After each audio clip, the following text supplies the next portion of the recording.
Hi, everyone. Welcome to week 12. This week, you are wrapping up your debunking a conspiracy theory research papers. And so the main goal this week is to finish up that paper, right?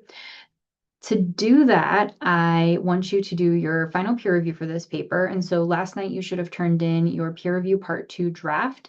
And so that should include your introduction, your summary paragraphs, and your first debunking paragraph. At least you can have more than that.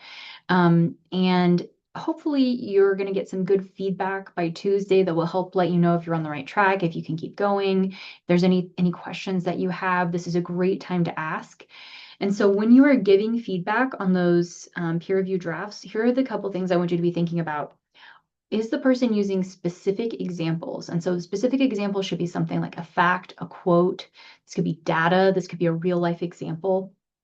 But it needs to be something more specific than kind of a general claim that anybody would know without doing research. And so that's what you really want to be looking for, though, are those specific facts where they are going to a source and they're telling you something interesting that they found from that source or helpful. And then at the end of the sentence, whenever they share a specific fact, quote, etc., they need to have an in-text citation. And if you have any questions about how to do that, if you look at this peer review, part 2 feedback, there's a link right here to MLA and text citations, and it'll take you here and it'll show you kind of, it's very simple. All you need to do for an MLA citation and text citation is just put the author's last name in parentheses at the end of the sentence and then a period. Okay, and so that should be with quotes and paraphrase material. Anything that is like specific that you got from a source, you want to make sure that you include that, okay?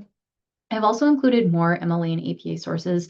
Some of these I've already shared with you back in week 5. I'm also adding this Zotero Bib citation generator because you will have more sources this time, and I want to make sure that you're doing them correctly. And so I just want to show you how this works. I'm sure a lot of you have already used these, but you want to go ahead and just copy and paste the URL. That's going to be what's in the address line. So copy that and then put that right here. Oops. Paste. And then you go ahead and click cite, and then this is going to make an MLA citation. So it's all this right here is the MLA citation. I'm going to copy that, and then I can put it in my paper. Okay, and so you could do this with all of your sources, and then just let me know if you have any issues. Citation generators aren't perfect. Sometimes they will have errors, and so this isn't going to ensure that you don't have any issues with your works cited, but it's something that will help make sure that you are citing everything as correctly as you can. And so just let me know if you want me to look over your citations. The other assignment that we have this week is the presentation discussion board. And so I want to keep it really simple this week since you're writing your papers.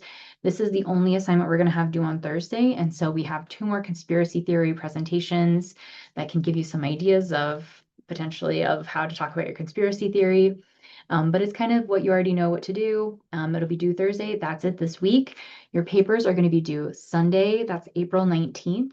If you need an extension, please ask me in advance of the due date, and I will give you an extra week to complete the paper so that way you don't have to feel rushed or worry that you've made mistakes or turn in something that isn't quite finished.